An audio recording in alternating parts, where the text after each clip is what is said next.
Okay. Ha ha! Good to see all of you. I never want to dance again. Guilty fear, got no rhythm. So it's easy to pretend I know you're not fool. For watching RBN live on the roundtable, it is good to see Man, every you got some single one of pipes on you. you, bro. You got some pipes on you, James. Oh man. It's so good to see everybody in the chat. Welcome to the RBN Roundtable on the Revolutionary Blackout Network. I'd love to give a warm welcome to all of you. Just to let you guys know, we stream every single Thursday at 6 p.m. Eastern Standard Time. Please make sure to click the thumbs up if you're new, and please subscribe if you are new, and click the bell icon because you know that the YouTube algorithm doesn't like us. They don't like us at all. So guess what? Y'all like us, so subscribe and click the bell icon. It's so good to see you. I have my lovely, beautiful chocolate brother and sister that is right in front of me here today. We have the alluring and brilliant Sabby Sabs, as well as the incomparable Nick, aka Socialist MMA, aka Kick Your Ass. If you don't have the cash, I don't know, whatever. It's so good to see. I'm wired, y'all. Look, Yeah. I had the equivalent of 2 cups of coffee, and I had vitamin B complex. So I'm like right now. Yeah, I can tell, brother. But Yeah. I'm glad to JB, be here. is that Florida Evans from Good Times on your shirt? Damn.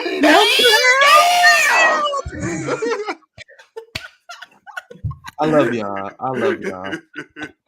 I love y'all. See, I was just talking about we were just talking about how we're jealous of CJ and Rome because they get to hang out. Mm-hmm. I feel like we're hanging out. We were just here last night, having a good time. If you guys ain't check out our live stream, make sure you guys check that out. It was a very fun time. Fun time.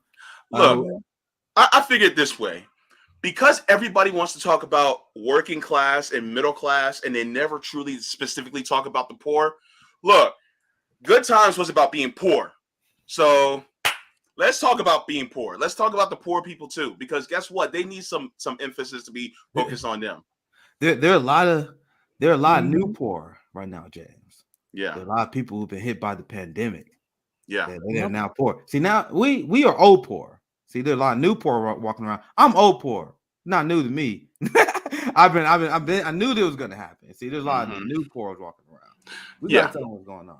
But thank you for the comment, Corey. Well, I don't know. Corey says all black are down. Yeah, Black Lives Matter, man. They've been on blast. And guess who was the first people who had the balls to criticize Black Lives Matter? Black leftists and black Marxists, who was smeared as a right-wing sympathizer because I acknowledged and pointed out how Black Lives Matter was co-opted a long time ago. And it was beyond obvious to anyone who paid attention. Now there's a story about Black Lives Matter losing $60 million. We kind of know what really happened here. Now there are new reports of they're pretty much a Hillary Clinton takeover of Black Lives Matter. We're gonna get to that here soon as well. I'll try and get to the chats as well. We didn't cover that story here as well. What else do you have on the agenda, James? What else do you wanted to cover today? There was something that just came across my desk, so to speak. I guess I can say it that way. It's about the actually I should just share my screen. We can get to the main story in a minute when we get more people in, but I usually like to wait a little bit. Yeah, let me share my screen really quick. So and Nick, I would like to get your opinion on this.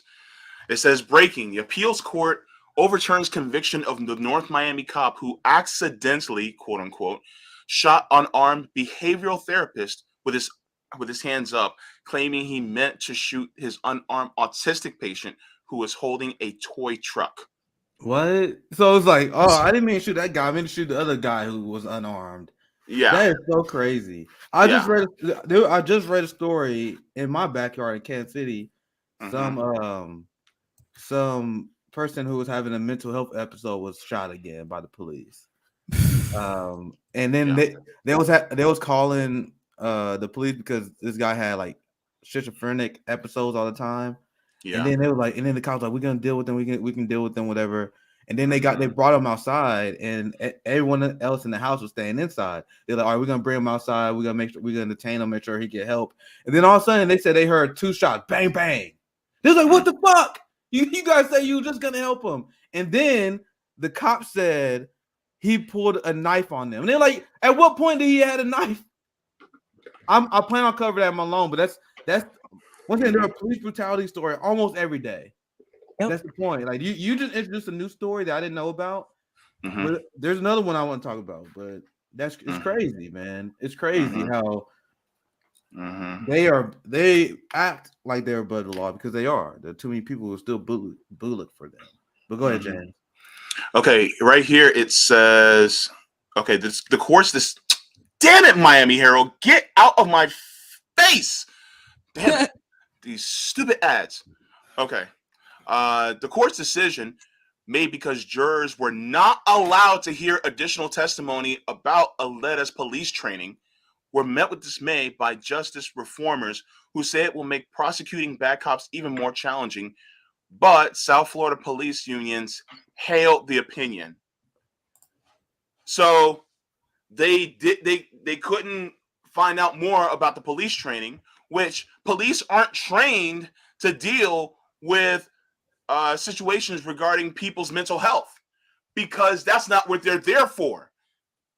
And so people who are basically, advocates of, defunding the police and abolition, like yourself, and people who support things like that, like myself and Savvy, we basically say, like, no, you need mental health professionals to go to these situations, not police, because nobody's life is in danger. And yet they don't want to talk about that police aren't equipped for these things, because that's not in their training. And they don't need to be trained for this, because they don't need to go to these situations in the first place. And yet the person who was trying to de-escalate the situation, an actual mental health professional, was shot. So it's just stupid all around. And somebody, the police officer, actually meant to shoot the person who's having a mental health episode. So it's just, and then the courts overturn. It's like, no, it's like the courts need to be rebuilt. Like we don't even we don't just have justice in the courts at all. I'm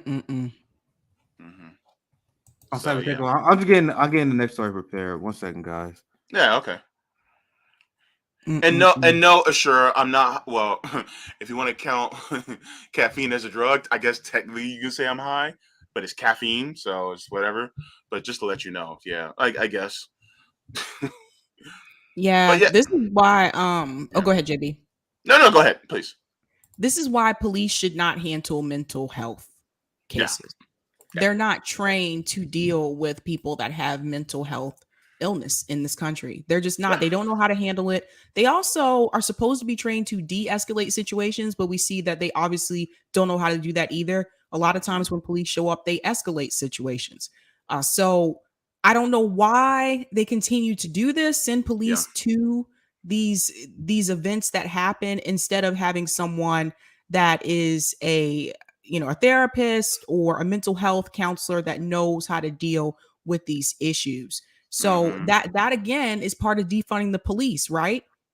Removing police from these situations, removing them from mental health situations, traffic stops, and bringing in people who can actually handle those situations and de-escalate them, people who are trained well to do it.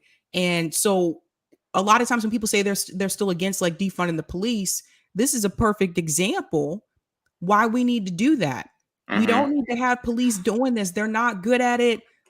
They end up killing people that have mental health illness because they just don't know what they're doing. And it's unfortunate, but once again, this has happened. And look, The dude is literally laying on the ground. The professional is laying on the ground with his hands up, and the person that's having a mental health episode is literally sitting on the ground with a toy truck.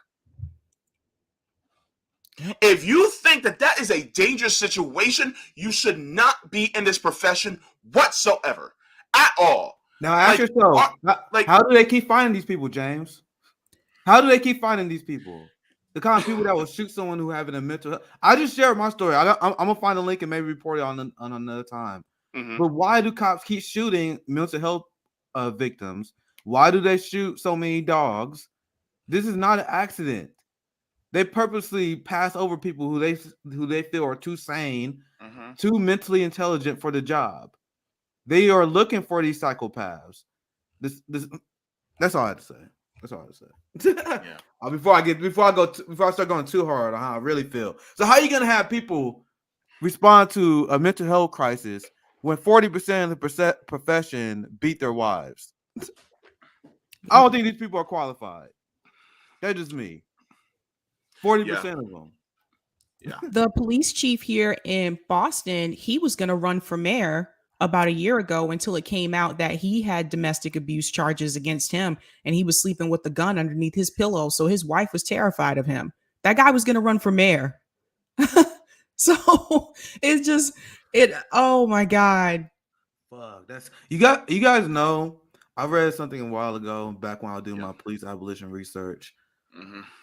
Not only do police beat their wives, there was a story I read about how police, because they know the in and out of the criminal justice system, it make it harder for wives to get out. Like there's a story of how this husband he knew the locations that they will like there would be like whenever they're like a spouse who are going through domestic violence and they want to get separate from their husband or spouse, they get a restraining order. They relocate them. There was this cop who knew the locations that was moving his wife to, and he was terrorizing her, and he was like not bribing, but like people was looking the other way, like the people he knew in the other law enforcement department that was in charge of this. He knew all the people in charge of it, and that's what police commonly do. They know the in and out of the system, so they know how to game the system to keep their wives in it longer, so they can play the game. Anyway, I gotta go to the story. It's crazy how they play the system because they know it. So it's actually they're screwed. That wife who's scared of their husband because they got a gun under their pillow. If she try to leave, man. That's another one where we'll be talking about on the Women's Summit is domestic like violence against women. And there was a story I saw. There was a movie made about the story a long time ago, but it's a true story.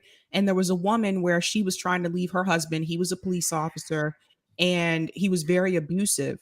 So she reported the incident to the police, but he is the police.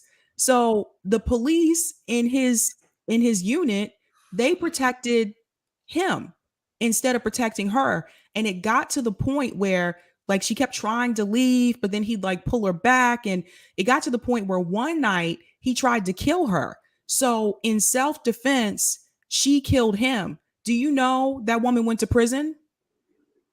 Even though she was defending herself, even though there were multiple reports that she had made to the police department and they did nothing to protect her. True story. I also heard a story about how a brother of this police captain was being abusive to his wife, and then she kept trying to report him. But it's like she was reporting him to the law enforcement that his brother is in law enforcement, so they was protecting them. I was about to say I would love to know how that story ended, but I kind of don't. I actually don't even want to know how that story ended. But anyway, if you still support the police, you're not populist, you're not anti-establishment. Can we get that clear? Can we at least clear that up? That story happened in the US, Danny. That happened right here in the United States. Yep. And this is the system that black activists, black leftists have been calling out and protesting. Now I think this is a good segue for this story. Now we get to the main one. where I have said multiple times, I wrote an entire op-ed about this, on how the Democratic Party is the more effective evil, because the Democratic Party have a long track record of co-opting and hijacking movements. So the Republican Party and conservatives, they are mostly clowns who, because they are so cartoonish in the way they argue, they always lose the battle of ideas at the end of the day. Like when you look at women's suffrage, when you look at the fight for segregation, I mean, these are long battles, but these people lose. They lose, and they always could have lost earlier. And the reason why they don't lose as fast as they should have, the reason why civil rights is taking so long, because I say the civil rights movement is undone. That's my position. The reason why the working class continue to struggle is not because of the Sean Hannitys. This is my theory. It's not because of the Donald Trumps. It's the liberal establishment. It's the liberals who slow down and kill our movements that are the biggest obstacle to change.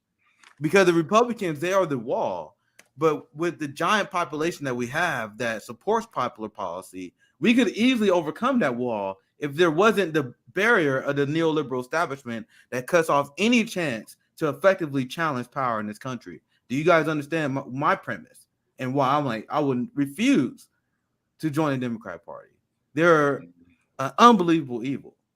Now, as an activist who was part of the George Floyd protests here in Kansas City, I co-founded 10 Demands because I was talking to activists on the ground here. Awkward was as well.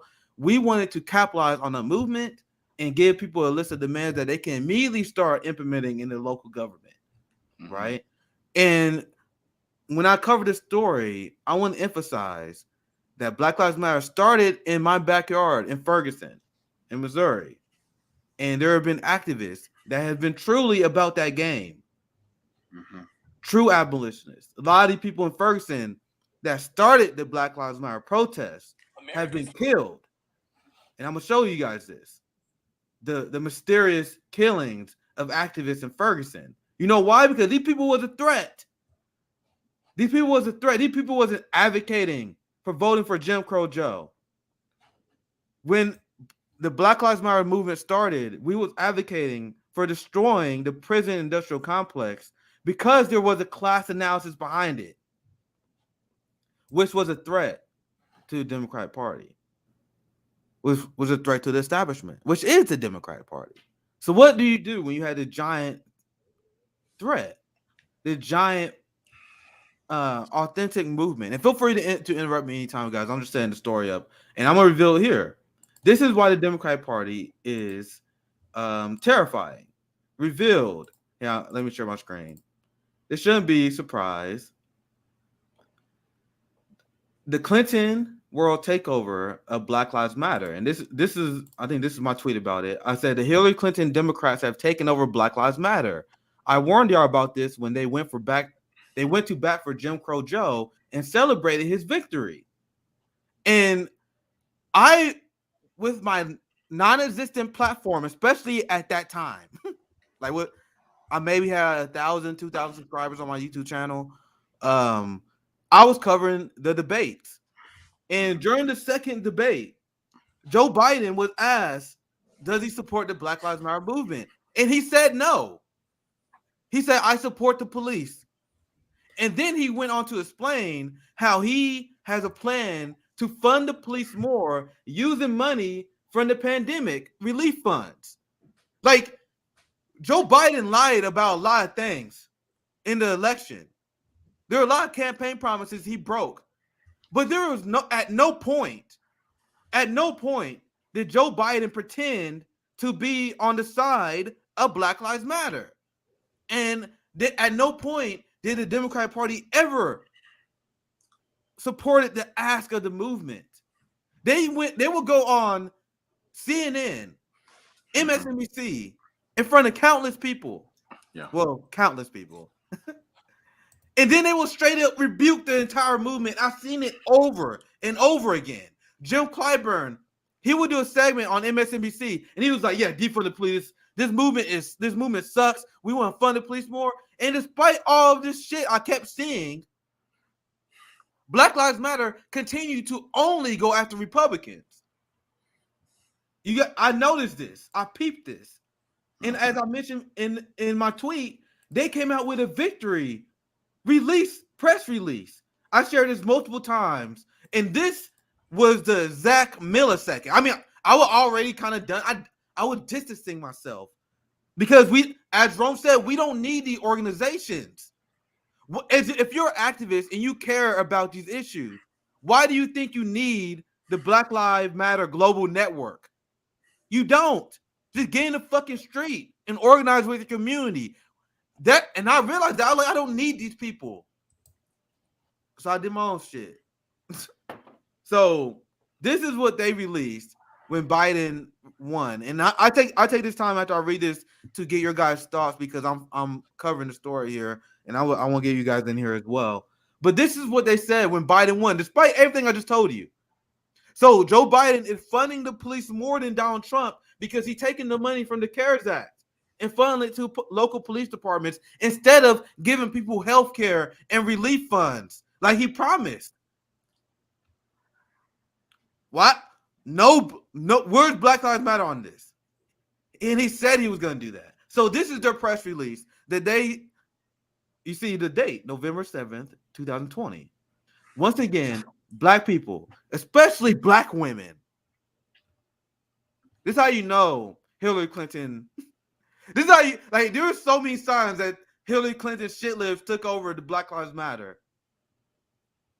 The platitudes, which is completely antithetical of what revolutionary activists are supposed to be engaged in. Revolutionary activists are not supposed to be engaged in toxic positivity. We're supposed to be calling out the establishment, not pretending that Black women have it good under the Democratic Party. So, sorry, I should read a statement. So you see, I didn't read one sentence. I didn't even read one sentence and I got triggered. So let me try to read the whole statement. Once again, Black people, especially Black women, saved the United States. Do you guys feel saved? Whether you're in Milwaukee, Detroit, Philadelphia, or Atlanta, Black voters showed up in huge numbers to turn this country around and remove the racists in the White House. What is abundantly clear is Black voters were the factor that tipped the scales in favor of Joe Biden and Kamala Harris. I'm not disputing this point, but why do you guys think the Democratic Party is continuing an anti-Black agenda? Because you guys are in the plantation. I stopped myself here because I'm framing the story. But before I continue, do you guys have anything you want to add? Because I know I got a lot to say on this story. So I want to get you guys in here. James, Sabby, anything you want to add before I continue? Just that the Democratic Party continues to push Hillary Clinton as the Black people's, I guess, the mouthpiece for the DNC. And it's very clear if you go back and you look at the numbers from Hillary's campaign, that even though you saw a lot of Black people on TV, or if you talked to them in person, said they were going to vote for Hillary, when it came time to vote, the numbers don't indicate that. So it's just really interesting to me that they continue to try to push Hillary Clinton on Black people. Yeah. I want to answer a question from Ashura, and this is going to be part of my answer. Yeah, you can pull it up if you want to. There it is. Yeah. Ashura says, does that mean that Black Lives Matter was never serious or stopped being when Trump got elected? So here's the thing. Black Lives Matter started under Obama. A lot of people forget that. Started under a Black president. Because apparently a Black president wasn't focused on Black Lives Mattering. And at first, it was legit. But what did the Democrats do? Anything that is socially on the left, they co-opted quick. Because they know that they can just take it over before they can ever ask for anything economic, right? And so they stopped being serious.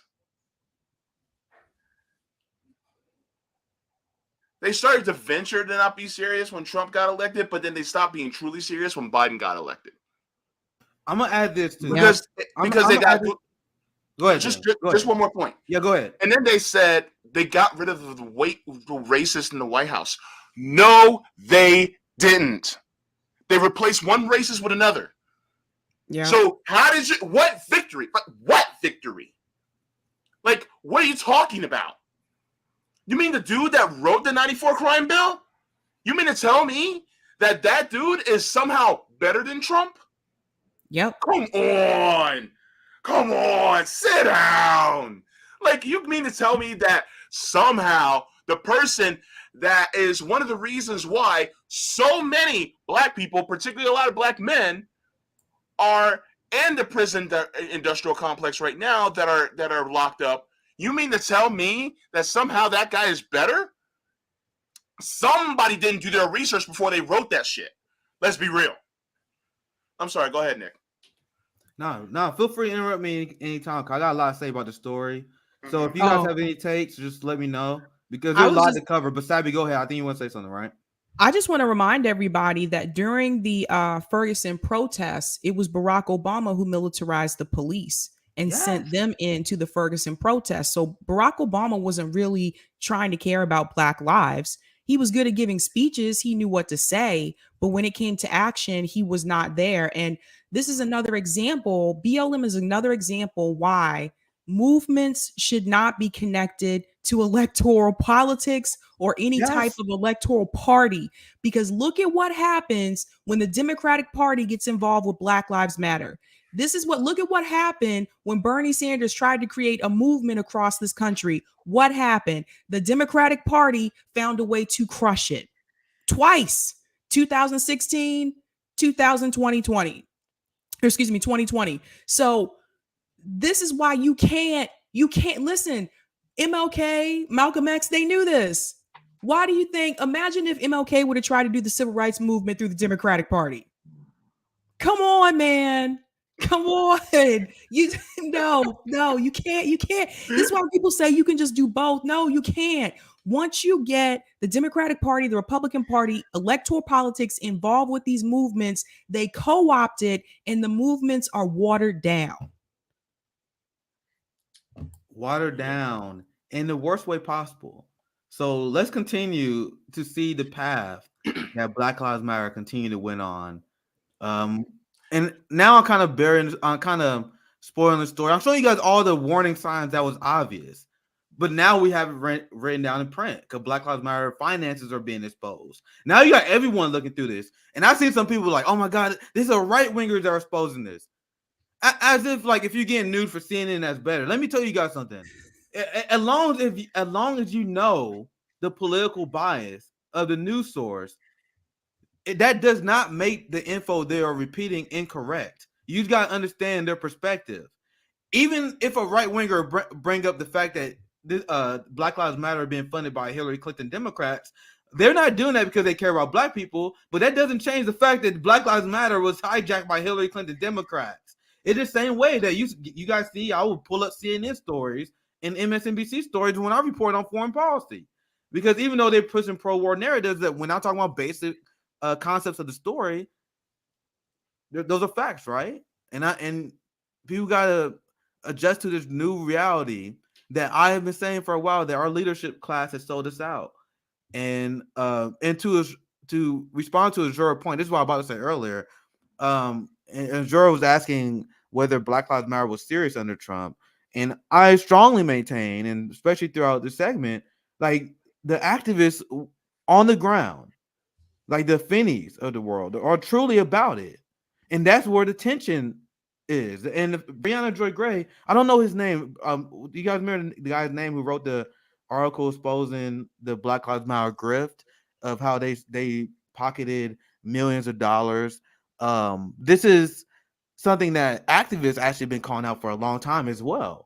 And there were local Black Lives Matter activists in Ferguson who had a lot of criticism of the Black Lives Matter leadership because they were taking donations under the Black Lives Matter Leadership Fund when people wanted to donate to Black Lives Matter on the ground activists. So the on the ground activists was like, "Hey guys, can you guys make a distinction and tell people that you're not associated with us?" So to answer the question directly, Azura had, The activists always been about this. The activists always was real, but we was hijacked by the capitalist class and by top-down organizations. Yep. Why do you guys think we constantly warn and advocate against top-down organizations instead, and we advocate for horizontal? Because if you don't have the capitalist approach that Black Lives Matter and our organization founders have, you don't get hijacked like this, right? But let me continue to their statement to show you guys how ridiculous they are, and then I'm going to show you guys the rest of the story. Because I didn't even get through. I kind of spoiled one of the stories there, but I didn't get through the whole thing. So here's I'm gonna read the whole statement. Well, not the whole statement. I'll usually read the first three. Yeah, there you go. Only 3 paragraphs. So I'll read the whole thing without interruption. And remember, this is November 7th, 2020. And there are a lot of people who was upset at me because I was vocally saying that Black Lives Matter, we need to distance ourselves from them. Me and Rome was the loudest people, at least on Twitter. We was like, we got so much hate because we was like, God, Black Lives Matter sold out. We don't need them. Fuck them. So this is the statement. Once again, Black people, especially Black women, have saved the United States. Whether in Milwaukee, Detroit, Philadelphia, or Atlanta, Black voters showed up in huge numbers to turn this country around and remove the racists in the White House. Okay, I'm going to read the whole statement without saying anything, I promise. What is abundantly clear is Black voters was the factor that tipped the scales in favor of Joe Biden and Kamala Harris, especially in the Rust Belt battleground states. It is a testament to our communities that the same people who have treated the same people who were treated the worst by our democracy still show up to save it. Keep reading, Nick. Do not comment. Keep reading. We congratulate Joe Biden on becoming president, and particularly Kamala Harris. Do not comment, Nick. On becoming the country's first Black woman to serve as vice president. This historic win is a testament to the work Black women have been doing in the streets, in this campaign, and at every level of politics. This is probably the most ridiculous 3 paragraphs I've ever seen written in the English language. I'm not. But first, President Trump must concede, and that means dropping his bogus lawsuits to challenge the results. The votes are in, and the results are clear. Our government has always honored the voice and will of the people. Do not comment, Nick.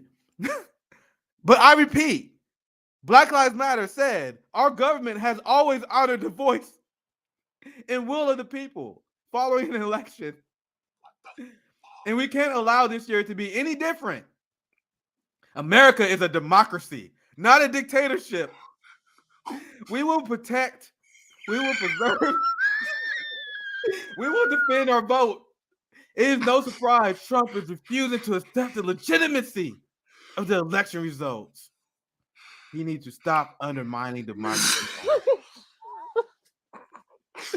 Honestly, one of the most pathetic 3 paragraphs I've ever read in my entire life. You guys know how hard it was for me to stop myself from going on a rant on every single sentence. But Savvy James, what's your thoughts? And then we're gonna move on to the next item on how Black Lives Matter sold us out. But go ahead, what's your guys' thoughts? Well, notice how when they mentioned Kamala Harris, they were like the first woman, Black woman. They wanted to focus so much on that, but not what Kamala Harris has done, not on her record. And her record with Black people in California is not good. They just want you to focus on the identity part, the fact that she's a Black woman. And a lot of people fell for that. And a lot of people fell for it with Obama too. And after Obama, I was like, no, can't no. But it's that piece is laughable. It's like they tweeted it out, guys. Like they tweeted this shit out. They was proud of it. Yo, how did red flags not go off on every single every Black leftist at least? The red flag should have. I covered this on my non-existent my show that I had no subscribers back then. I covered this and I was blown away. But James, go ahead. That tweet should have been emergency, like crazy. Like, hang on, and just one more part about Ashura. You're right. Controlled and whitewashed as usual. Yes, Control. You saw it right there. Controlled and whitewashed as usual. Also, Yep. Let's go to the other super chat. Just give me 1 second. Yeah, go ahead, James. Blake Davis. Now he's joking right now. He says, Sabby worked at BU. I think she's a CIA, guys. Watch your backs. Yeah, we've been infiltrated, man. It happens. It happens, man. We gotta be. Shit. Yeah. Too late now. Yeah, Sabby's part of the. She know our CIA. secrets now, so. Yeah, she's part of the CIA, the Culinary Institute of America, making all them one pot meals on her channel. And the next one is from Arthur Handy. He says, "Don't forget that the international DNC memo discussing how Dems should deal with BLM. Listen to their concern." You're spoiling it. But go ahead, James. Sorry, go ahead. He said, "Listen to their concerns, but make no policy promises." Someone has been paying attention. Somebody's been paying attention. Thank you for the $20, Arthur. Someone has been paying attention. See, Arthur been paying attention so much, he knows exactly where I'm going with this. Arthur. So we're getting there. We are getting there. Well, since we're there, I don't have a particular order, so I'll do it this way. So, to Azura comment, were the Black Lives Matter activists ever serious? My response to that is 100% yes. This is why the Democratic Party is extremely evil. They hijack and they steal the what's the term I'm looking for? Like the political will, for lack of a better term, that is developed by the grassroots activists. And then they hijack, kill it, and then they fund the oppressors that they were protesting more. So what do they do to the protesters who was really about that life? Now I'm gonna show you guys what Arthur was mentioning here. The Democratic Party never supported our ass. They never supported the movement as a whole before it was hijacked. Now there are two things that happened that led to the hijacking of Black Lives Matter. First, all the true activists was forced out. Remember the CIA list that we gave you? Maybe I'm gonna pull it up again for new viewers. But we went over the tactics that the CIA used to hijack leftist movements, and Black Lives Matter was hijacked and destroyed using these tactics. So you had activists who was advocating for based tactics, based ask, defund the police, shut down cities, strikes. We gotta leave the Democratic Party. But then the capitalists, the opportunists in Black Lives Matter was like, hey, these people are radical and they're gonna hurt our movement. You guys see what you guys see the parallels between what's going on right now and what happened then with the progressives who were saying, oh my God, we can't listen to the people saying we got forced to vote. We can't listen to the people who say we got to march for Medicare for all. They're the radicals. They're going to hurt us long term. If we march for Medicare for all, we forced to vote, it will be the end of our movement. That what Pramila Jayapal said, remember? And I'm telling you guys that because that's what happened to Black Lives Matter. There was true activists who I still have a ton of respect for to this day, and everyone should have respect for them. And the Democrats was afraid of them. Democrats are embracing Black Lives Matter, but a leaked memo puts their motivation into question. And this memo that spread around told Democrats to say they do not support the ask of Black Lives Matter. They don't support it. So do you guys remember when Pete Buttigieg, he was on CNN or MSNBC, he was asked about this. He said, no, I don't support Black Lives Matter. Nancy Pelosi was asked about this, and she said, no, I don't support Black Lives Matter. These people have said this publicly multiple times. Meanwhile, at Black Lives Matter, that was hijacked by the Hillary Clinton Democrats, they are pretending none of this stuff is happening. Yep. Activists are calling it out. I am calling it out. I have been blacklisted by all the Black Lives Matter activists, by all the black leftists, like all the institutional leftists. They done with me. They've been done with me for a long time because I've called this out. They will do nothing. They will say, oh my God, you see in the mission statement, the victory statement, they will pretend that Trump was the enemy. Trump is the white supremacist we got to get rid of. Tucker Carlson is the white supremacist that we gotta defeat. But then they would completely ignore all the shit the Democrats would do. Mm-hmm. They would ignore Nancy Pelosi saying that they don't support the Black Lives Matter movement. She said that on national television. And the last thing I want to share to illustrate my point on how they distance and ostracize the real activists. James mentioned correctly that Black Lives Matter started under Barack Obama, and it started in my backyard in Ferguson. The true activists that was calling for abolition were not only ostracized by the establishment. I won't say anymore. I'm gonna let the article speak for itself. Right? Oh, come on, don't do this. Hold up. I'm not interested. No. There it is. All right. So I don't think Chicago Tribune is PayPal. So I'm not saying anything. Let's just read the headline, and I'll let you guys come to your own conclusions. A puzzling number of men tied to the Ferguson protests have since died. So 2 young men were found dead inside torched cars.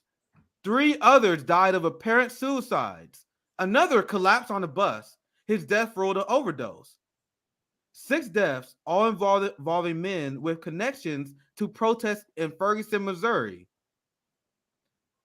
Police say there are no evidence their deaths have anything to do with the protests stemming from the white police officer's fatal shooting of Michael Brown. But some activists say their concerns about a possible connection arise out of a culture of fear that persists in Ferguson 4.5 years after Brown's death. So now, I'm not saying anything, but there's been long reported police retaliation against activists. And I'm not saying anything else as well, but people like Kyle Rittenhouse were peacefully arrested. But do you guys remember that Antifa guy or whatever that was charged with shooting far-right protesters? And then the police, they didn't arrest him. Once again, take your feelings about Rittenhouse aside.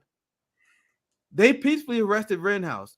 This leftist activist was accused of killing right-wing activists, and the police assassinated him. So I'm not saying anything, guys. I'm letting you guys come to your own conclusion, but there has been a long historic tradition of police retaliation against people who go against their state. What happened to the people that were taken away in those white unmarked vans in Portland, Oregon? Has anybody heard from those people? Good question. There have been stories. Once again, these are more anecdotal, but I'm a citizen journalist. It's my job to report the anecdotal I hear from the working class. There have been activists who was arrested by the cops for protesting, and I know because I was in the KC protests here and the George Floyd protests as well. They'll be arrested, they'll be put in the system, and all of a sudden they're getting pulled over more. All of a sudden they've been stalked by the police more. And there have been activists that are on social media like, yo, I think the police are spying on me. So I'm not saying anything, but all I'm saying is you're a fool if you just throw those discounted stories away. Like if you hear these activists talking about stories of police retaliation, of them being spied on and harassed by the cops, if you just throw that away with no analysis, what does that say? Right? That's all I'm gonna say. Do you guys have anything else to add? And I'm gonna get back to the story. I went a little bit out of order, but you guys see what they do to the true activists. This is CIA tactics. They drive the people who are truly about challenging power. That is what the progressives are doing now. The people who's like, we can't vote for Nancy Pelosi. I'm using this because this is a modern example. The people, you can't march for Medicare for all. You can't advocate for a general strike. Yep. They're red, brown lines. We gotta block them. We gotta mass report them on Twitter. You guys know they're mass reporting people. Stabby, right? You want to say something? Yeah, I was going to say Professor Wolf was actually on Jimmy Dore recently talking about how people will smear movements and protests and strikes. And this is what they'll do. They'll say that they did this with the marches for Medicare for All too, by the way. They tried to say, oh, they're working with racists. are, oh, they're working with sexist people. Like, you'll have infiltrators, every movement does. But what they'll do is they'll get enough people to smear it so that the masses will be against it or won't promote it or won't join it or will think that it's a negative thing. And that's how you prevent movements actually accomplishing something in this country. Now, let me tell you another thing in reference to BLM and the George Floyd protests. After the protests so-called ended, the protests weren't over. There were still people protesting in Portland. They were focusing a lot in DC. There were still people protesting in California and other places. What happened was mainstream media stopped covering it. They covered it just enough for it to get the attention that it needed, especially when it was global. But people were still protesting and mainstream media stopped talking about it. And the only reason I knew is because I have a friend that lives in Portland, Oregon, and she was sending me pictures and video of people still protesting. I And know she they were said still the protesting news, in KC. yeah, the news, they I know stopped exactly what you're covering talking it about. to calm the masses, to calm the American people. So we would think everything's calm, it's safe now, or they're done protesting, so we don't have to worry about it anymore. But people who were still living in those areas knew that the protests were still going on. But again, if you only watch mainstream media, how else would you know that they were still happening? So again, it's all to like fit their narrative. And why do you think now, since those protests, why do you think the Democrats are giving more money to the police?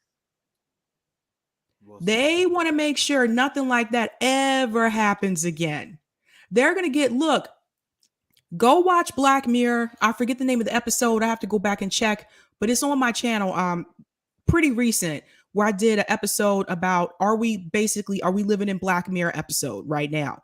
They already have like these robot dogs. They have them down at the border, but there's an episode of Black Mirror that's about that, but we already have that. And Black Mirror is supposed to be in the future, years in the future in reference to technology. The military and stuff, they already have these things, you guys. So they're funding the police state more. So if something like that were to happen again, the police will have more technology. They'll be militarized more so that they can try to stop us from doing those things. That's why they continue to fund the police state and give them more money. And showing people looting stores and showing people setting cars on fire instead of showing that the majority of those protests were peaceful, that was done on purpose by mainstream media to make the American people feel afraid and go against defunding the police, to make them sit back and say, oh my God, we do need to give the police more money. We need more cops so that they control these crowds. So you guys see, it's all a narrative. That's exactly what they do, and it's crazy how people fought for it.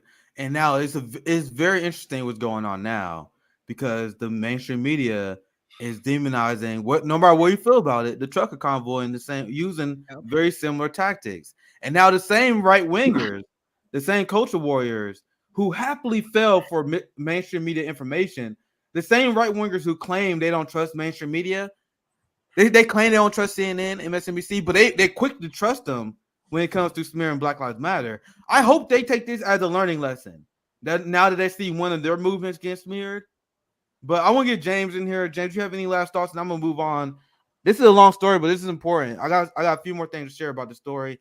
But James, anything else you want to add before I move on?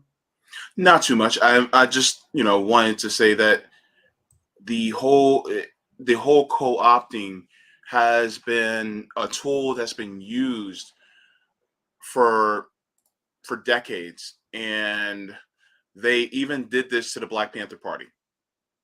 They used CIA operatives to come in to report on the dealings, and because of what they've been doing, a lot of people have wised up.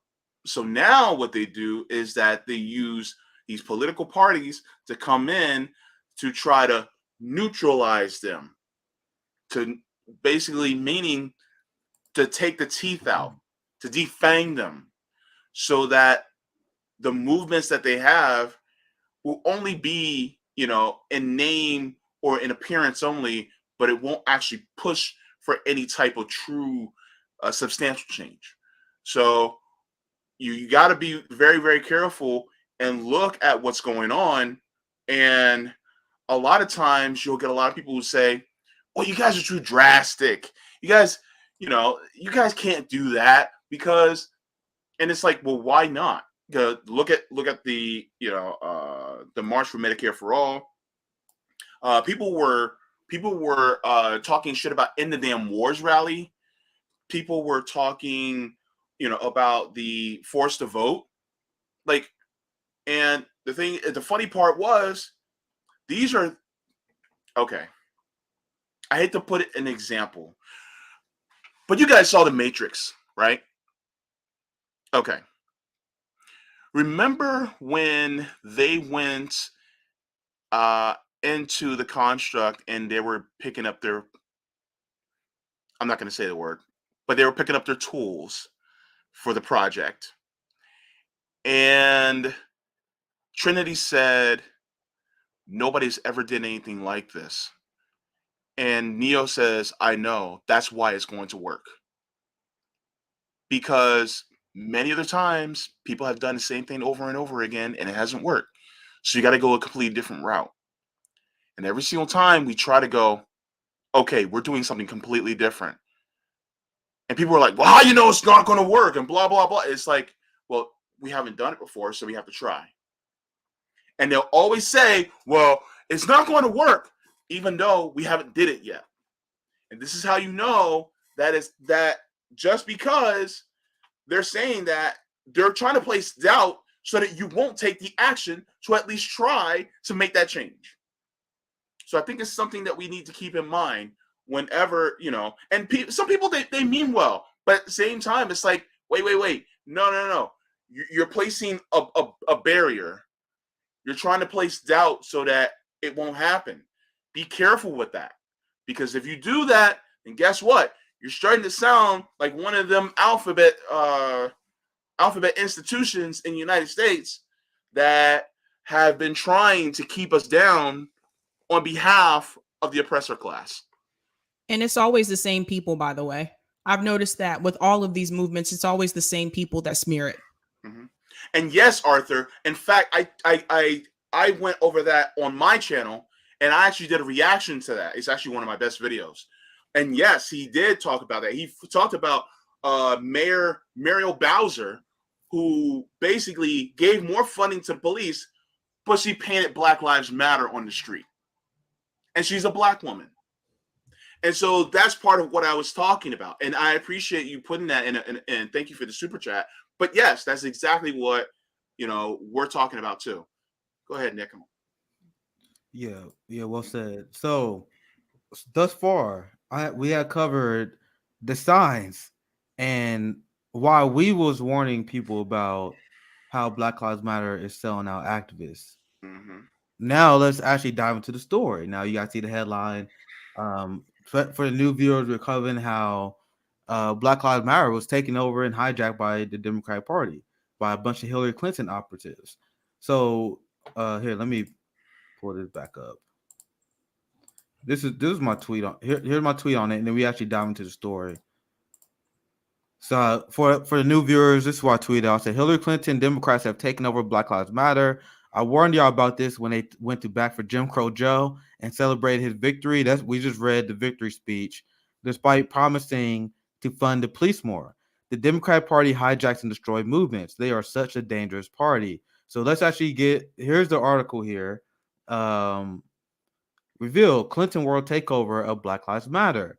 Black Lives Matter filings reveal prominent Democratic lawyer Mark Elias as another longtime ally. Well, they were saying he's another longtime ally of Hillary Clinton, have taken key roles in the charity amid scrutiny over its leadership and finances. So why would someone like Mark Elias be in charge listed in leadership positions in Black Lives Matter? And I know what you guys thinking. He's a longtime Hillary Clinton ally. What does that mean? What does that mean? So this is wild. This is wild. Now, I don't know anyone else who reported it this way. So I decided to dig. I was like, who is Mark Elias? And this is crazy. So you guys know Mark Elias played a giant role in funding Fusion GPS, and he planted the smear job against Bernie Sanders. Do you guys remember Fusion GPS? I know this was a while ago, but Jimmy did a good expose with Aaron Mate about Fusion GPS. So Black Lives Matter leadership has one of the chief architects of Russiagate working under the leadership of Black Lives Matter. So this is from an article from 2017. Lawyer behind Russian Dossier. So the Russian Dossier was created by the Fusion GPS, which was funded by the Hillary Clinton campaign, which was a planned attack on Donald Trump and a way for the national security state to justify increased military budgets in the mix of the new Cold War, which they have done. We're going to cover that tonight on the International Leftist Coalition. They are about to increase the military budget again because of shit like this. Last evening, the Washington Post dropped a bombshell on the already discredited leadership of the Democratic National Convention under Debbie Wasserman Schultz.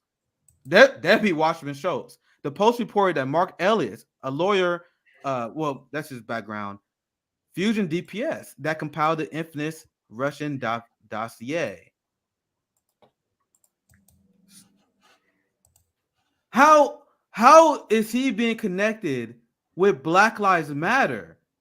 And he played a role in getting the Russia is elevating Bernie Sanders in his campaign talking point started, right? And now let's take it back even further, because now this is where things get really interesting.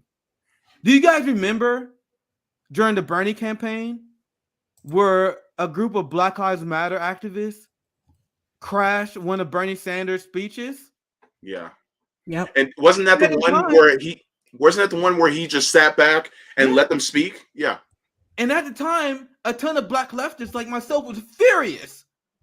We was like, what the hell are you guys doing? Bernie's not perfect, but Hillary Clinton is right there. And at the time, you also noticed the leadership in the organization of Black Lives Matter, they would never talk about Hillary Clinton and her role in creating the prison industrial complex. I don't have the video saved, but I'm actually going to find it. Find the video of the Black Lives Matter protesters crashing the Bernie. Do you guys see how this is starting to connect? You got Hillary Clinton allies infiltrating Black Lives Matter. And now let's go back to the mission statement. The victory statement. Remember the victory statement that we just read? When it was like, this is a celebration because we got our first black female vice president, Kamala Harris. Now, who was Kamala Harris boosted by? Kamala Harris was boosted by Hillary Clinton advisors. Remember? Yeah. And then they start praising Kamala Harris, even despite her criminal justice record. Do you guys see what's going on? Who knows? And the story says it's unclear. And to be fair, the article says it's unclear how long they've been aligned with each other. We only know this because of recent financial ties and filings been revealed. And and Mark Elias, this guy, is listed everywhere. And we know he played a part of Fusion. Am I getting that right? I feel like I'm getting that wrong. The name of the company, Fusion. Was Fusion GPS? Yeah, I did get it right. Fusion GPS. So he was politically connected to them, according to this article, to the story. So he played a part of the Russiagate psyop. He played a part of the psyop to paint Bernie Sanders as a Russian and as anti-black. Because when you see the Black Lives Matter crash Bernie Sanders event, that's clearly related, guys. So how long has this been going on? Now, I got one more thing I want to share with you guys, and then I want to give you guys take, because there's so much to say about this. And this says everything about the frustrations we have had with Black Lives Matter for a very, very long time. Let me see if I can find it. Oh, here it is. This is the biggest thing, because everything else I've been connecting dots, explaining how Black Lives Matter has led us off the cliff, the connections. But this is the biggest sin. The National Black Lives Matter group pulled off an accounting maneuver that allowed it to delay reporting what it did with its 60 million bankroll in 2020. And now, like Brown Joy Gray had the person on that explained that a lot of these millions are missing. There's a $1 million accounting hole. I didn't have it pulled up, but I have the article saved. Millions missing. Because I always want to make sure, especially if I'm doing stories like this, that I have the receipts ready. Here it is. So I just want to do this just so we have factual reporting, because this is very damning. So here's another article that explains what I'm trying to explain to you guys. Black Lives Matter has 60 million on hand, but who controls it is unclear. And the person that Brown Joy Gray had on the show explained this in great detail. This is millions of dollars that working class people was donating. That's gone. That's gone. The leaders of Black Lives Matter, now they have mansions now. And this is, remember we were talking about resource allocation last night. Just imagine the state that we could be in as activists if we had $60 million that went to grassroots activists instead of this grift. Imagine how many mutual aids could have been funded with $60 million. Now you guys know why we did that live stream yesterday. This shit is real. The lack of revolutionary discipline in this country is a giant problem. And I don't blame those people, because that's the problem that local Black Lives Matter activists had with the leadership. The people in Ferguson were saying people want to donate to us. People want to donate to the activists, but they Googled Black Lives Matter, where to donate, and it led to this fund. So they were stealing money from the activists. That's why we calling this out. And every single black leftist, every single black activist needs to be actively calling out Black Lives Matter right now. Yep. Sabby, I know you want to say something. I went for a while, so I want to give you guys thoughts. Sabby, what do you want to add? I think we have to be careful about who we let get involved in these movements. And I'll say the same thing too, not just with electoral politics or politicians or these parties, but we also have to look at celebrities too. And we have to be careful about them too, because Me Too, that's another example. The hashtag Me Too movement, that hashtag was started by a Black woman. Alyssa Milano and the rest of Hollywood co-opted it. And you see what happened after that. So you have to be careful. Like when I started to see like celebrities start saying Black Lives Matter, I'm seeing a Cadillac commercial with Black Lives Matter. That's when you know the gig is up. They've taken it over. It's not real anymore. So you have a lot of these people who are the leaders of BLM. These people are rich now. So what was it all for? And you're still seeing police officers kill unarmed Black people. Where are all these people that were leading this organization? Are they still speaking up about these issues? And then you have other people, and I've done a show about this one as well. Sean King, please, like for real. There was something about him. As time went by, I started to ask myself, like, is this guy profiting off of Black death? And he was. Why was it every time I'm like, this guy? We used to follow each other, and I unfollowed him, and then he unfollowed me after that. I was like, I start peeping his game. I was like, yo, this dude is shady as fuck. Yeah. Then you found out. I didn't know. Then I found out he was rich too. Yep. So no, man, no. Meanwhile, like nothing. Then a lot of families had complaints with him. I don't remember what family in particular. Yeah. Do you remember? Tamir Rice. Right. I don't remember which one, but there have been multiple complaints of people that he'd been involved with where he fighting for. They were like, yo, he stole our money. Like this dude got rich on money that should have went to our family, bro. So I was like, he followed me because I was on the Bernie campaign, and I think we interacted a few times. I didn't know that much about him though. Then soon as I read that stuff that Stabby's talking about, like, oh fuck that shit. What? Yeah, no, I think he used to work with TYT at one point too. Like it just you really got to be careful. Like, I'm sorry, but you really have to look into a lot of these people. Like I said, when I see celebrities starting to like profit off of it and they got the t-shirts and this has become, it's a sale. Yeah. I want to give attention to a couple of super chats we just recently got. Yeah, go ahead, Uh, James. It said Bobby Duffy Govea says it's not $60 million, but this is for you guys. That Thank you, story is Bobby. horrific. I'm shook. Thank you so much for that. Appreciate it very much. Yeah, man, we are grassroots citizen journalists. Mhm. We doing good as a channel, but there's 7 of us, and we got to split everything. So any Yeah. support helps us out a lot. So Yeah. thank you, Bobby. Thank you. Yeah.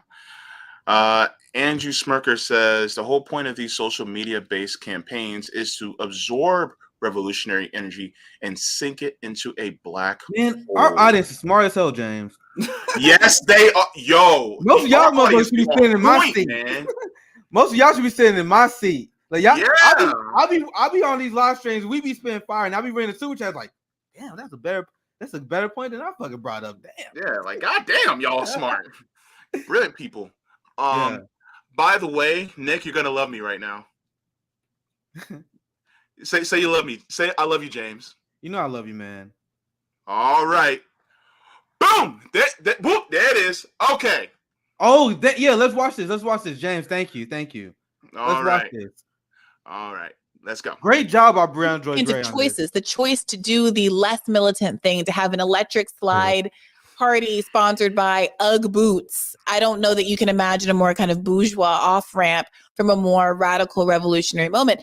In the piece, you spoke to a longtime organizer, Los Angeles organizer, who talks about another Black Lives Matter affiliate named Abdullah, foundation affiliate, participating in a Levi's Beauty of Becoming marketing campaign, saying, quote, I think it's important concerning Black Lives Matter that they more or less be identified as capitalists. She referenced a report by The Nation a decade ago that found that Levi's contractor had worked to kill a minimum wage law in Haiti.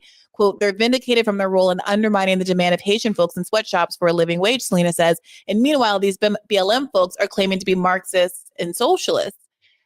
You know, as a leftist, I'm perturbed. Okay, I gotta watch if this whole one thing were now. to try to, Yeah. Holy shit! I didn't see this part. I gotta watch the whole thing. This is a great video by Bree. But anyway, continue. I was just reacting. infiltrate and derail the force of a very powerful movement that a lot of people are subscribing to. I can't think of a better way to do it than to co-opt leadership in this way. I think derail could, based off just my reporting and the facts as they are, be a little bit strong here. I do think that it is fair that corporate influence does have a way of changing the messaging and even the leadership involved in this, because maybe you don't want to be as militant, you don't want to be as outspoken on certain things that could be controversial, because that would in fact hurt a corporate brand, where corporations don't really see color unless there's a dollar attached to it. For the leaders themselves, Hey, James, can you pause? To identify. Pause. There's a good point right there. That what Black Lives Matter did. They watered their message down for corporations to be friendly to liberals. And I'm gonna ask you guys this question: did Malcolm X do that? Did Fred Hampton do it? Did Fred Hampton water down his message so he can be appealing to corporate America? No. So we're not criticizing just being assholes. I read an entire op-ed explaining how our people abandoned our revolutionary spirit and discipline, which came from anti-capitalist roots. Look, the answer to your question is like what Destiny's Child said. No. That's what it was. Okay. And so look, the co-opting and look, he said, co-opting may be a strong term. No. It's co-opting. Let's be real. Let's call a thing a thing. It is look, it is co-opting. It is taking over. It is watering down. Look, they took the chicken and then unseasoned it. They rinsed it off. That's what they did. And now it ain't got no spice. Because the thing is, now you want to give us this bland ass chicken, unseasoned chicken, and now everybody's just like, oh, well, I guess it's okay. When, like, when we were talking about defunding the police and reallocating resources to disenfranchised neighborhoods, that's what the flavor was. And now, what? Like, they're going to give us the box mac and cheese. It's stupid. I'm hungry, y'all. So that's what it is. Good. Josana says BLM is extremely performative. Black lives stop mattering as soon as Jim Crow Joe won the elections. Perfectly said. My sister Josana, man, we love her here. My sister Josana.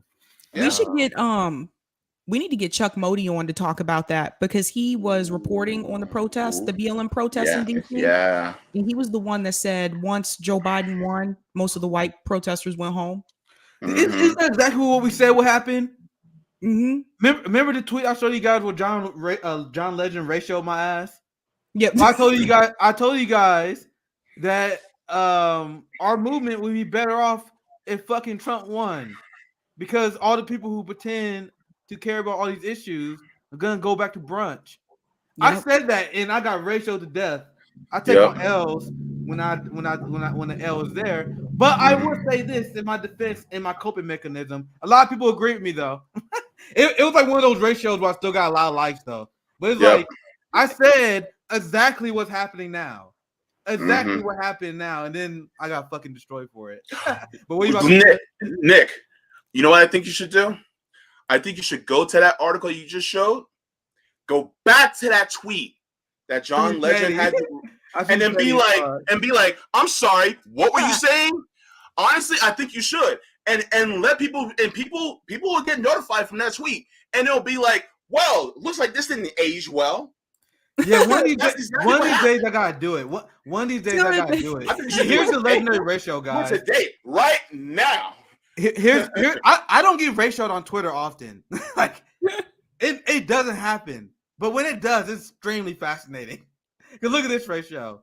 Like this one was pretty bad, but look at this one. This one 3,000 to 900, and look at what I say. I show you guys this shit because I apologize for nothing. Because this is what I said, and I want you guys to grade me here. And there's some things in this tweet I don't agree with to this day, and I'll explain why I don't agree with. So Joe Biden losing to Trump will mark the death blow to neoliberalism. See, I would change. I evolved. I would change that around, right? Yeah, because the only thing I would change now, because Trump and Biden do the same thing, so I wouldn't say it that way.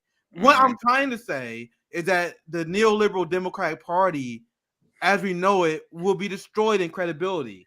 Yeah. So I frame it a little goofy there. Once again, I evolve. I change. I get better, right? So that's why I would change in the beginning. But I said Barack Obama would be 0-2 against Trump. His credibility and legacy ruined. Now think about this, guys. Hillary Clinton ran against Donald Trump and lost. So then people was like, yo, Barack Obama led to Trump, right? And then imagine if Joe Biden lost to Trump too. You had his Secretary of State and then his Vice President would have lost to Trump. So then people were like, bro, you're garbage. People, and this is my thought, right? I said people will be so disgusted. The Democratic Party lost twice to Trump. The establishment was drowned. And see, this is why I said I still got a few things I don't agree with this because you can still see I like buy into electoral politics here because my mindset here is I'm like, all right, so this will hurt neoliberals, which I still agree with because now if Trump beat you guys twice, then progressives can say you guys lost to Trump twice. Why should we support you in 2024? Now look at the alternative, right? The alternative is, hey, yo, we ran Joe Biden, a neoliberal who ran on giant police budgets, and we beat Trump. Why should we run a progressive? You guys see that? That's what they're going to say now. We beat Trump. Do you want to beat Trump? But if they lost, you guys, then you guys can say, you guys lost to Trump twice.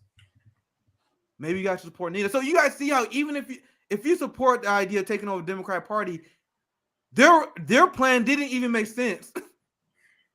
So I explained, I said Biden winning may be better for the very short term, but Trump defeating Biden is objectively better for the progressive movement long term. This has got people pissed off, which is true and base as fuck, right? Trump defeating Biden is objectively better for the progressive movement long term. Because what you just say, Savvy? The activists left the streets. And now the last sentence is the sentence that aged the best. Once again, I don't agree with everything I say in this tweet as I evolved, but the last part, Biden winning emboldens neoliberalism and crushes the left. Once again, what tape aged better than that I have? Neoliberalism is emboldened as hell right now. And the left right now, in terms of electoralism, is completely crushed and marginalized, just like I predicted. But I got ratioed because I tweeted this in August. This was like the height of the election. So people was like, how dare you? So this is what John Legend said. And John Legend and his entire neoliberal shitlib army. I saw a ton of blue checks everywhere going after me. I'm like, damn. So John Legend was like, imagine thinking we'll have a functioning democracy if Trump gets reelected. So you see all my friends, they tried it. You gotta try it. Like you gotta try to have my back. You gotta say, imagine thinking we had a functioning democracy. Ryan Knight. You gotta try, but I'm not popular like John Legend. Like if John Legend goes after me, I'm fucked. That's just the reality of the situation. Anyway, we can move. I got one more. I have one last thing to share on the story, and then we can move on. You guys have any thoughts? Well, I didn't finish the video. Yeah, go ahead. Yeah, go ahead. Finish the video. Okay. Yeah, I'm gonna finish the video. Identify as Marxists, as leftists. There's a dollar attached to it for the leaders themselves to identify as Marxists, as leftists, to take corporate sponsorship from Ugg boots, where I always think of, I'm from Florida, white sorority girls with jean skirts and Ugg boots, or Levi's jeans. Maybe we'll just say those are white sorority guys, but women wear jeans as well. But these are not the darkest of brands, I guess is the way to kind of put it. To have that identity and then to label yourself to be a part of those brands, that is not Marxist. That is not leftist. That would in some ways say that that's the opposite of that. That is capitalism. That's a great clip. There you go. Clip. That's a great clip. Yeah. That's capitalism. People always ask me why are we so militantly anti-capitalist on the show. Like, wouldn't you alienate some people? Yeah, but it's about revolutionary discipline more than anything. We see what happens when you have a movement that is based under capitalism and worship capital. So I'd rather alienate people instead of giving people bad advice. That's just my mindset. Now we're gonna wrap up here soon. Like, do you guys mind doing a shorter episode? We can keep it 90 minutes this week. I don't know if you have anything else to cover, James. I know Sabby have to go, and I also have a live stream, another live stream to do as well. So we can wrap up in like 15 minutes if you guys are okay with that. But I have one last thing I have to share. I'll be real quick on this. Let's go back to Mark Elias, right? So I explained to you, he been listed all over leadership in Black Lives Matter because of the finances, right? So who is this guy? I exposed how he played a giant part of Russiagate in funding the Steele dossier, right? And he also played a role in smearing Bernie Sanders as a Russian op. And now when you see how Black Lives Matter tied to that, you see how they assassinated and went after Bernie's campaign, you can just tie the knock there. But it's more than that. This guy has been responsible for multiple psyops. Check this out. This is not his first rodeo, guys. And this is something I'm going to continue to follow up on. This is Mark Elias.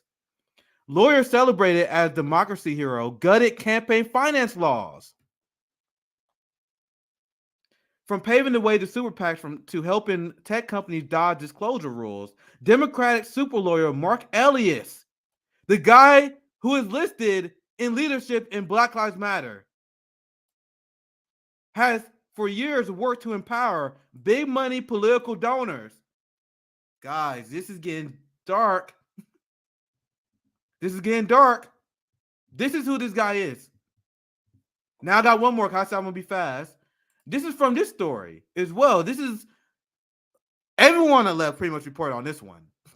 Inside this Hillary Clinton secret takeover to DNC, guess who played a big role in this as well? Mark Elias. This guy is everywhere. I don't have it saved. I'm gonna be quick, but it dive into the article. He he is a giant Hillary Clinton psyop agent, and he's infiltrated Black Lives Matter. So to wrap up this segment, I'll give you guys final thoughts.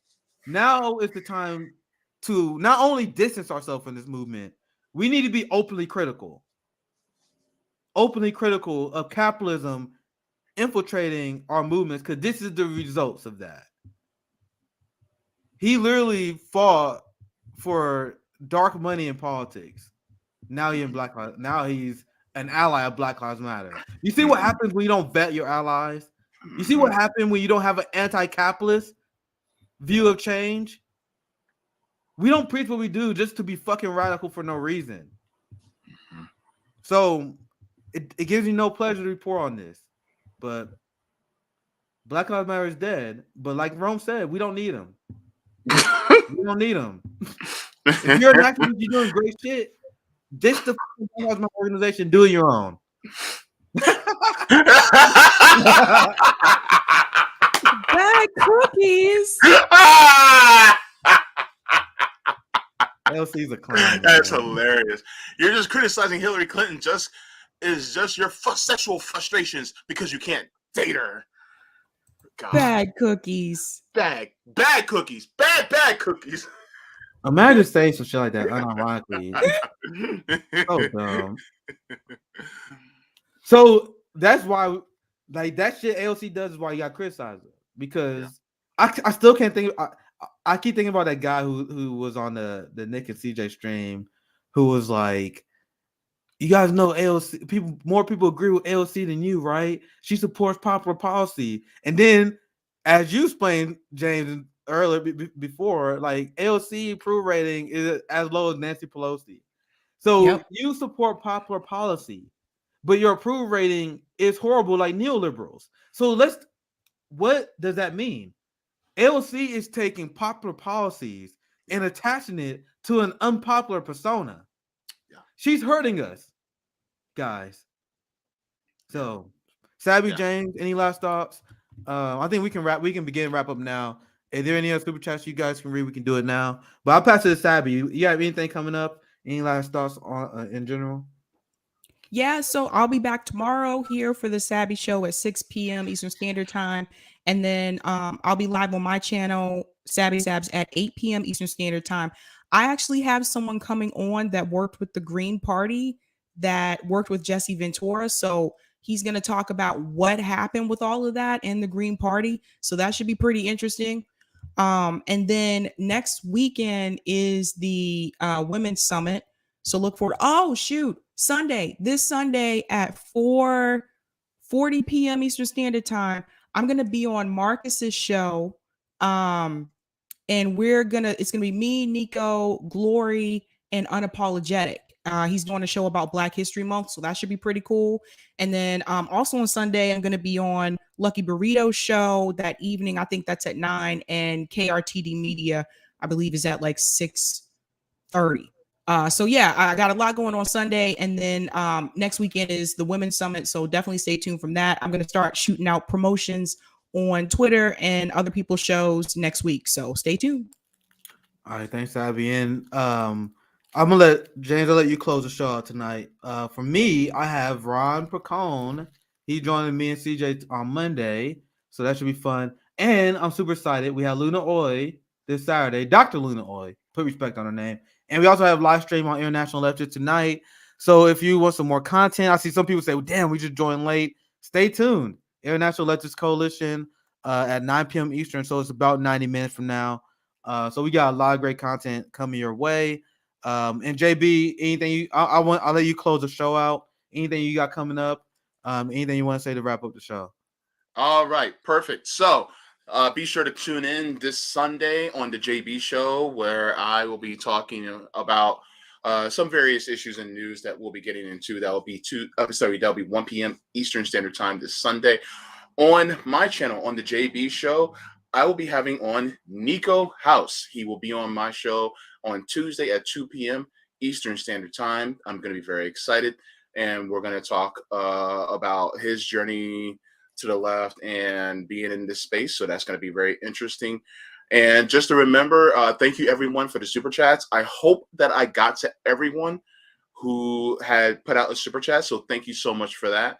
Also, if you guys like to, contribute to our Patreon, we actually have a Patreon. It's patreon.com/RevBlackNetwork that you guys can go there if you would like to support us a little bit further.